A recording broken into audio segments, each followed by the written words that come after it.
Governor of the Central Bank of Nigeria, Mr. Godwin Emefiele, and other top officials of the bank are attending the spring meetings of the Board of Governors of the World Bank Group and the International Monetary Fund (IMF). In its World Economic Outlook, the IMF advised that central banks need to remain steady with their tighter anti-inflation stance, but also ready to adjust and use their full set of policy instruments as developments demand, while fiscal policymakers should buttress monetary and financial policymakers' actions in getting inflation back to target and maintaining financial stability. Also, the IMF Global Financial Stability Report analyzed the recent turmoil in the UK, US, and Switzerland banking sectors and the challenges posed by the interaction between tighter monetary and financial conditions and the build-up in vulnerabilities since the global financial crisis. We'll bring you highlights of this in a short while. Do stay tuned. Oh, I see. Just hold on. In that case, let me call out my PIN. It is 41. Uncle, please stop. Stop what? You're giving someone else your personal identification number PIN? Not someone else. It's from my bank. Please hang up, Uncle. That's a fraudster. That's not true. But they call out my full name. I am sure this is from my bank.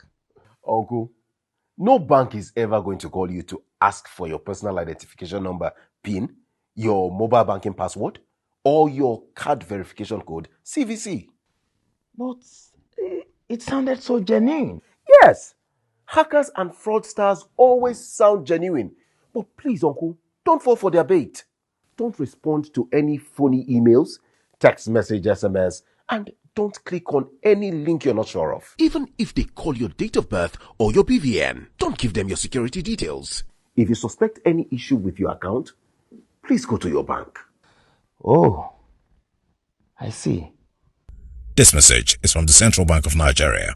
The spring meetings of the Board of Governors of the World Bank Group (WBG) and the International Monetary Fund (IMF) began on the 10th of April and ends on the 16th of April in Washington, D.C., United States.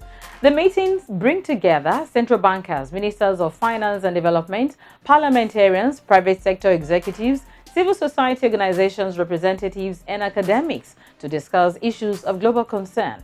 At the latest World Economic Outlook press briefing midweek, IMF's chief economist, Pierre-Olivier Gorincha, said the global economy's gradual recovery remains on track and growth will bottom out this year before rising slightly next year. Let's listen to him. The global economy remains on track for a gradual recovery from the pandemic and Russia's war on Ukraine.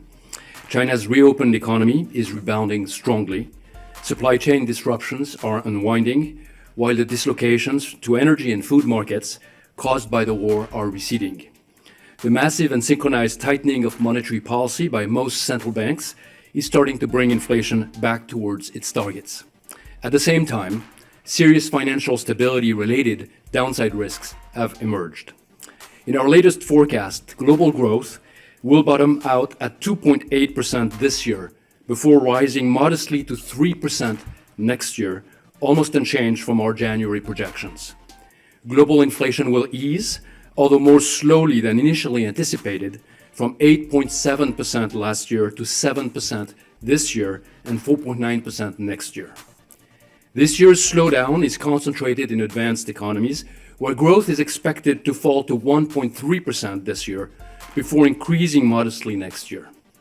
By contrast, emerging market and developing economies are already pushing ahead in many cases, with year-end growth accelerating to 4.5% this year from 2.8% last year. The recent banking instability reminds us, however, that the situation remains fragile. Once again, downside risks dominate. First, inflation is much stickier than anticipated, even a few months ago. While global inflation has declined, this reflects mostly the sharp reversal in energy and food prices. But core inflation, excluding energy and food prices, has still not peaked in many countries. It is expected to decline to 6.2% this year, still well above target. Activity too shows signs of resilience. At this point in the tightening cycle, we would expect to see more signs of output and employment softening.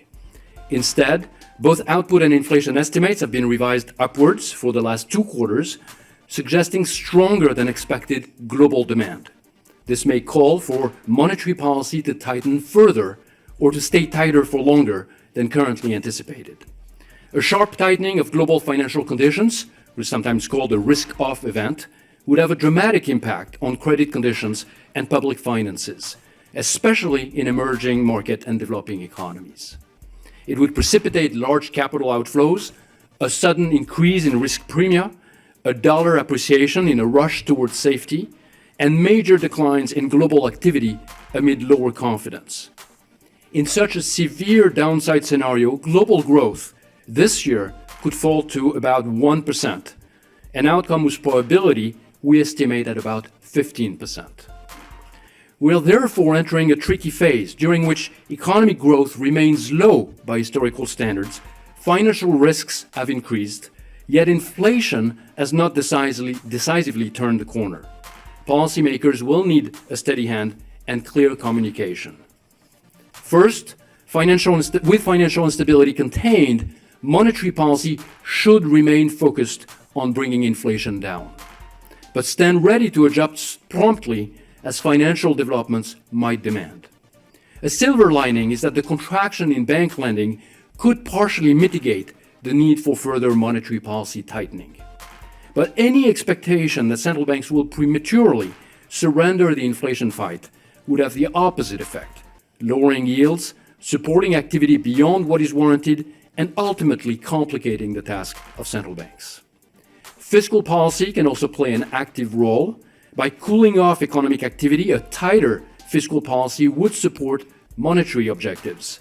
Appropriately designed fiscal consolidations can help rebuild much-needed fiscal buffers and help strengthen financial stability. Our latest projections also indicate an overall slowdown in medium-term growth forecasts. 5-year ahead growth projections declined steadily from 4.9% in 2011 to 3% this year. During the question and answer session, a journalist asked the IMF chief and his colleagues to speak further on the recommendation made to central bankers to maintain their current policy stance. Another wanted their projection and recommendation for the Nigerian economy. Let's move to this side. First row. FT. Thank you. Chris Giles from the Financial Times. You recommend to policymakers that they should stay the course on monetary policy and fiscal policy unless things get really bad. Can you define what really bad is and how close did we get in early March?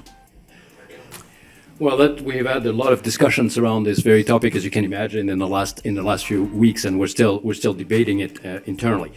I think the way I would articulate it, and the way we articulate it in our World Economic Outlook, is that our assessment at this point is that the financial risks appear reasonably well contained. And given that they're reasonably well contained, it makes sense for monetary policy to stay focused on its price stability objectives. And financial instability that emerges, whether it's an individual bank or individual financial institutions, can be addressed with financial policies, liquidity facilities or interventions. For instance, in the US, we had the deposit insurance coming in. And that allows monetary policy to remain focused on the price stability objective.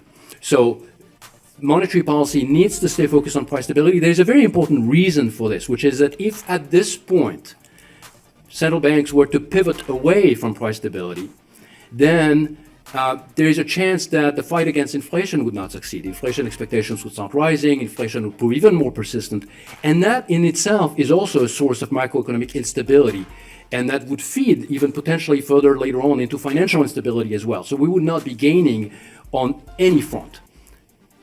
Okay, so we're going to continue here in the front. Thank you. Simon Ateba from Today News Africa in Washington, D.C. As you know, Nigeria, which is the most populous country in Africa, has just undergone a presidential election won by Bola Ahmed Tinubu. Do you have, if you can talk a little bit about the economy of Nigeria, the projection, and some of the recommendations that you make to Mr. Tinubu, who will be sworn in next month, and more generally about Africa. If you can talk a bit about the economy in sub-Saharan Africa and some of the recommendations that you have. Thank you. For Nigeria, our forecast is one of the most stable ones. For this year, we have an increase, a slight increase. We have 3.3% in 2022. That's an upward revision. And for 2023, about the same, 3.2, 3% in 2024. So this is an economy with very high inflation as well. And this is why we have a forecast of about 20% for 2023. And one of our main recommendations is to tighten the monetary policy to ensure that this inflation comes down towards the more target levels. So that's for Nigeria.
Nigeria is a rich nation of green land, rich resources, countless crops and commodities sufficient to feed and provide a means of livelihood for her teeming population.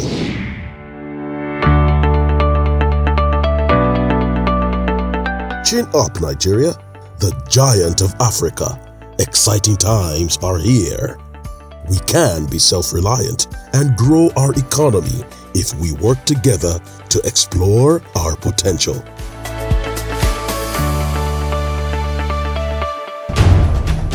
It takes a whole nation. Let us get involved. Buy Nigerian to grow Nigeria.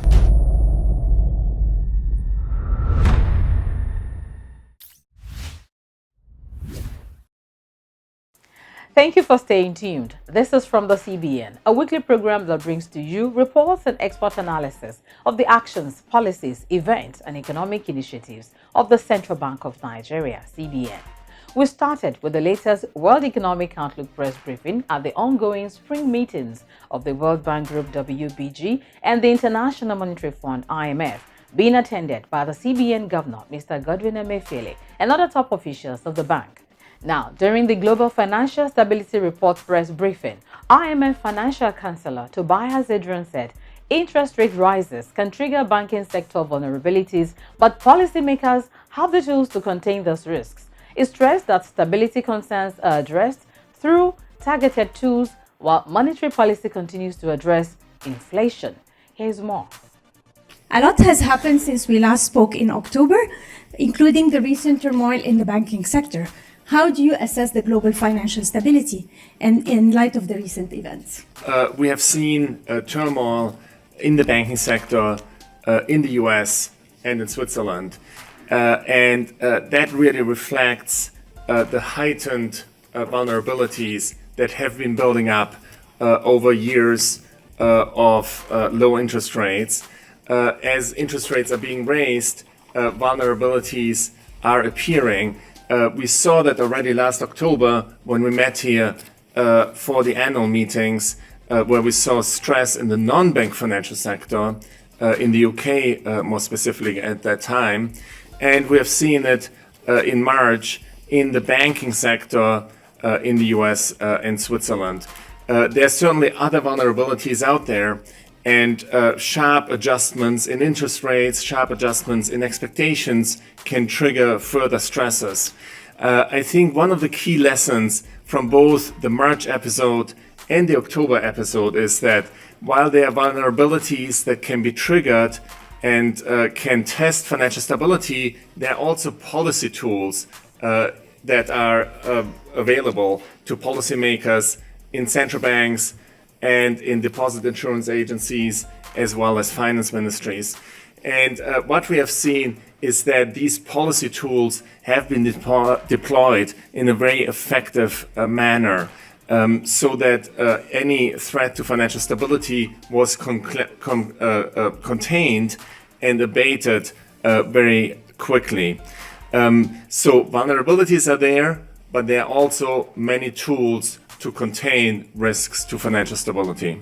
So how can policymakers fight both inflation and contain financial stability risks? Yeah, I think what has happened in the past month is very telling in that respect.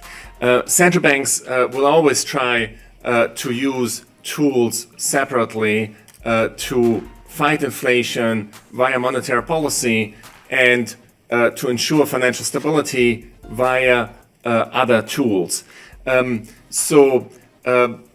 Starting with the financial stability angle, for example, in the US case, a systemic risk exemption was being used by the FDIC to make sure that the run of deposits would not spread to other banks. That was very effective, and any turmoil in the banking sector in the US was mitigated by the deployment of that tool. There was also a new lending facility that was deployed by the Federal Reserve in order to allow more effective lending to those banks that were under stress. In the case of Switzerland, the government supported a merger between two banks, which again stabilized the financial stability situation. And finally, in the case of the UK, back in October, the Bank of England deployed targeted and time-limited asset purchases to stabilize the LDIs that were under stress. And so in all of these cases, basically central banks could continue to tighten monetary policy because they had the tools to contain threats to financial stability. The Federal Reserve increased interest rates after the SVB episode. The Swiss National Bank increased interest rates after the Credit Suisse merger. And of course, since October, the Bank of England has hiked interest rates since the LDI episode. So this is really the playbook, that is ideal, where there are financial stability problems, use targeted tools to address those, and continue to use your monetary policy to fight inflation. Thank you, Tobias. Now we turn to your questions. The gentleman on the right. Yeah. Alex Brummer, the Daily Mail. Do you think that it was wise for central banks to, you seem to praise central banks for raising interest rates after the banking crisis, but doesn't classical economic theory tell us that this is not the right moment to tighten monetary conditions by raising interest rates, that perhaps they should have taken a pause and seen how credit conditions went before moving ahead, and that may cause problems further down the road? So I would distinguish two different things. So one is that, of course, tighter monetary policy always works through the financial sector to an important degree. It's not the only transmission channel, but it's an important transmission channel. So as monetary policy is tightened, lending standards are going to be tightened, and credit supply is going to be constrained at some point. That's a classic transmission channel, and that is certainly taken into account in terms of setting monetary policy. I.e., to what extent is your tightening leading to the desired outcome of tightening credit supply? Of course, there's a different question, which is if such tightening is disorderly, disruptive, and triggers financial crisis. And again, to date, I think central banks have had the tools to contain those crises, so that they will certainly take the orderly tightening of credit conditions into account, but they have not had to take financial crisis per se into account in monetary policy. And that is what central banks are aiming to do as much as possible. One more question, because we have less than a minute, please. The gentleman has raised his hand above. Barry Wood, RTHK in Hong Kong. Does increasing use of the renminbi promote global financial stability?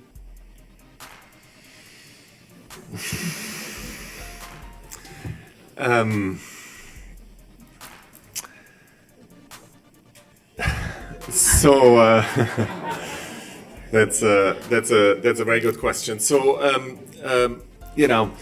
for the moment, the renminbi has still limited convertibility, and we do expect that over time convertibility will be increased, and that the renminbi is going to be used more often and might be more predominant in international transactions. I would distinguish in between payments and capital markets, right? Usage for payments in and of itself would not in general represent any implications for financial stability. But of course, we would also expect that capital markets around renminbi issued securities would develop over time.